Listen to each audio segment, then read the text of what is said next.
Good afternoon, everyone. It's the 24th of February, first week back after the February half term. Frighteningly, we're over halfway through the school year now. Very brief update on everything made and early. As you know, I mentioned it earlier, we achieved the Silver Award in the Equalities Award by Headteacher, and we're delighted to have achieved this. And Mr. Bell, one of my assistant head teachers, has worked incredibly hard making sure we really demonstrate a commitment to equalities across the school. What it does is showcase the work that the school's undertaken over the past few years, and it will be proudly displayed in our reception. Don't worry, we're not stopping there. We are going for gold. Like everything in this school, we don't just rest on our laurels. We want to improve and improve and improve. But this has given us a really good benchmark to move on and make it better for every single student, no matter what their beliefs are, what their background is, what their race is. We want to be a school in line with our motto of opportunity, diversity and success for everyone. I'm sure, like you all, I was absolutely devastated to see the impact of the earthquakes in southern Turkey and Syria. We've had a few emails into school asking where support can be given, and we thought it best to put all of the links of the charities who are supporting the victims of these earthquakes onto one web page. So if you are interested in supporting the people of southern Turkey and Syria, I've certainly donated some already. There's some links there that you can click on and donate some money towards it. We've been notified by Woking Borough Council to inform you that they are offering COVID vaccinations to children aged 5 to 11, and they are on the 4th of March, 18th of March and 26th of March at Shooters Cafe in the Woking Borough Council headquarters at Shoot End. If you can bring your NHS number and wear a face covering, that would be ideal, and if you would like to book them, you can book them on the NHS website. Over half term, I watched with absolute jealousy the students and staff, for that matter, really enjoying the ski trip. We took over 100 students from across the 3 secondary schools in Maiden Early Trust, and they had an absolute amazing time. Pleased to report there were no broken bones from Maiden Early School, which is always good news. I'd like to thank Mrs. Walker as well for the effort that goes into these trips. These things really don't just happen. It takes an enormous amount of time, an enormous amount of organisation, an enormous amount of risk assessments. So thank you to Mrs. Walker, and of course thank you to all the staff who gave up their holidays to go on holiday, I suppose. But in all seriousness, thank you to everyone involved. They had an amazing time. You can see from the pictures, lots of smiles. They had some fantastic snow. The letter for next year's trip has been sent out, and the deadline to apply is 3 PM on Friday the 3rd of March. So that's next week. I know it's a quick turnaround, but obviously, as I say, a lot of planning goes into this, so we need to make sure that we are on it. Thank you.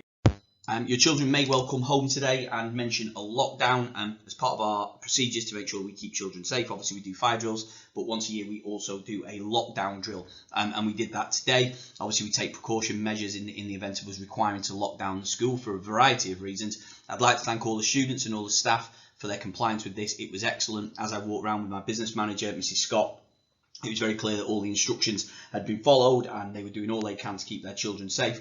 So well done to the staff team, well done to the students, and I hope that reassures you that we do take safety as well as education really importantly here at the school.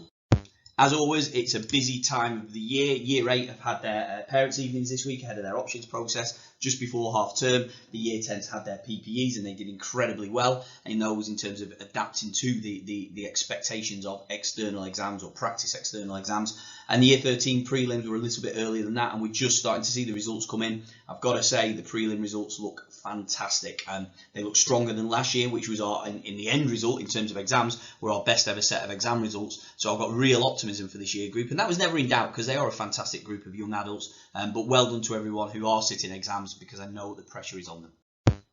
Obviously, extracurricular is a strong part of the school, and the PE team play a vital role in that. And it's about sport for all. Last week we took 5 teams to Reading Boys School to play football against them in Year 7, making sure that every child, no matter what their ability in sport, gets the opportunity to represent the school. And for me as a comprehensive, that's really important.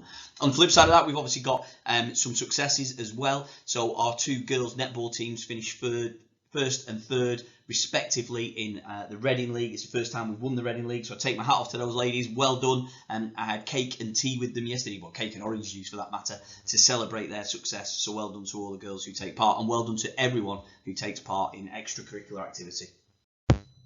Looking ahead to next week, obviously on Thursday is the second day of industrial action being taken by the NEU. And we have done a thorough risk assessment again based on what we know from last time, and I have written to you, so please take note of the letter. The deadline for vulnerable and key workers students will be Monday at 5 PM, so please do take note of the letter and respond accordingly, but also please take a note of how it affects your child's year group. Year 11 and 13 will be coming into school, M in the morning, E in the afternoon, and the rest of the year groups will be set work from home. I've done this based on analysing how successful it was last time and making sure there was enough work, but in addition we've also been looking at what other schools have done and learning from what they've done as well, and we believe what we did was actually the right thing, so we will be continuing with that. There are further industrial action days planned for the 15th and 16th of March, but obviously we await to see if anything changes with regards to them, and we will update you accordingly. Thank you for your support on this matter.